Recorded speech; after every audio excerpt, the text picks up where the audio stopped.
Hello friends, இந்த வீடியோவில் நம்ம பார்க்க போகிற ரெசிபி என்னென்னா கோயம்புத்தூர் ஸ்பெஷல் அரிசி பருப்பு சாதம்.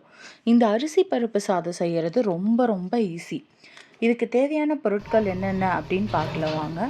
ஃபஸ்ட்டு இந்த அரிசி பருப்பு சாதம் செய்கிறதுக்கு 1 டம்ளர் அரிசி, 1/4 டம்ளர் துவரம்பருப்பு எடுத்திருக்கேன் நான். உங்களுக்கு வேணும்னா நீங்கள் பாசிப்பருப்பு பாதி துவரம்பருப்பு பாதி கூட எடுத்துக்கலாம்.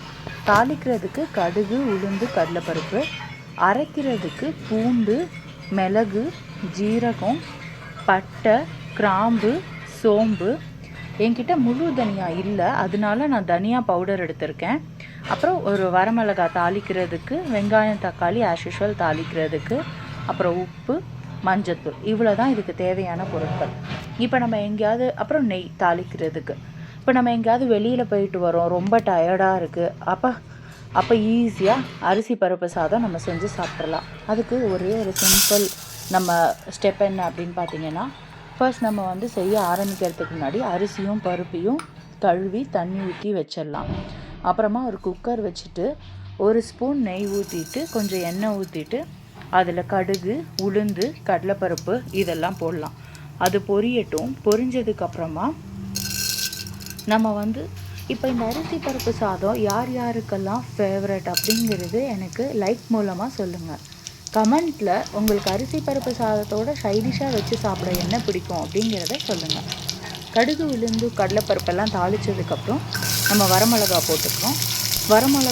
நான் வரமிளகாய் கில்லாமல் போட்டிருக்கேன். எனக்கு அந்த இது ரொம்ப பிடிக்கும். அந்த முழு மிளகாயாக அதை கடிக்கும்போது அது ஒரு ஜூஸியாக இருக்கும். அதனால எனக்கு அது பிடிக்கும். அதுக்காக நான் அப்படியே போட்டிருக்கேன். நம்ம அரைக்கிறதுக்கு சொன்ன ஒரு சிம்பிள் மசாலா பிளெண்ட் நம்ம மிக்சியில் போட்டுக்கலாம். மிக்சியில் போட்டுட்டு அதுக்குள்ளே நம்ம குக்கரில் தக்காளியை ஆட் பண்ணிடலாம். நம்மளோட யூஸ்வலான டிப் தான் இது. நம்ம தக்காளியை ஆட் பண்ணோம் அப்படின்னாவே கூடவே நம்ம உப்பும் மஞ்சத்தூளும் இங்கே நம்ம ஆட் பண்ணியிருக்கோம். ஏன்னா நம்ம உப்பு ஆட் பண்ணோம் அப்படின்னா தக்காளி சீக்கிரமாகவே வதங்கிடும். அதனால் நம்ம உப்பு ஆட் பண்ணுறோம். இந்த சாதத்துக்கு மஞ்சள் ரொம்பவே முக்கியம். அதனால் நான் மஞ்சத்தூள் ஃபஸ்ட்டு ஆட் பண்ணியிருக்கேன். அப்புறமா நான் உப்பு ஆட் பண்ணியிருக்கேன். மேக்ஸிமம் கல் உப்பே யூஸ் பண்ணுங்கள். அதை நல்லா வதக்கி விட்டுணும். வதக்கி விட்டதுக்கப்புறமா நம்ம அடுத்தடுத்து நம்ம தேவையான இன்க்ரீடியன்ட்ஸ் எல்லாம் நம்ம இதில் ஆட் பண்ணலாம். இதை நல்லா வதக்கிட்டு ஓரளவுக்கு தக்காளி நல்லா வதங்கி வரணும். அதுக்குள்ளே நம்ம மசாலாக்கு அரைச்சி வச்சுருந்தோம் இல்லையா, அதுக்கு தண்ணி ஊற்றாமல் அரைக்கணும். பேஸ்ட் மாதிரி அரைக்க தேவையில்லை. இந்த மாதிரி கன்சிஸ்டன்சியில் இருந்துச்சுன்னா போதும். ரொம்ப நுண்ணமாக அரைக்கணும், ரொம்ப மைய தண்ணி ஊற்றி அரைக்கணுங்கிறது கிடையாது. ஓரளவுக்கு இந்த மாதிரி இருந்ததுனாவே போதும்.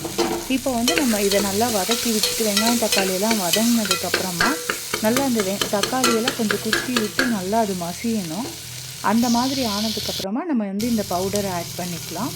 இந்த பவுடரை ஆட் பண்ணிவிட்டு இந்த பவுடரையும் நல்லா ஒரு வதக்கி விட்டுட்டு அது ஒன்று சேரணும். நல்லா இந்த வெங்காயம் தக்காளியோடு ஒன்று சேரும்போது ஒரு ஸ்மெல் வரும்.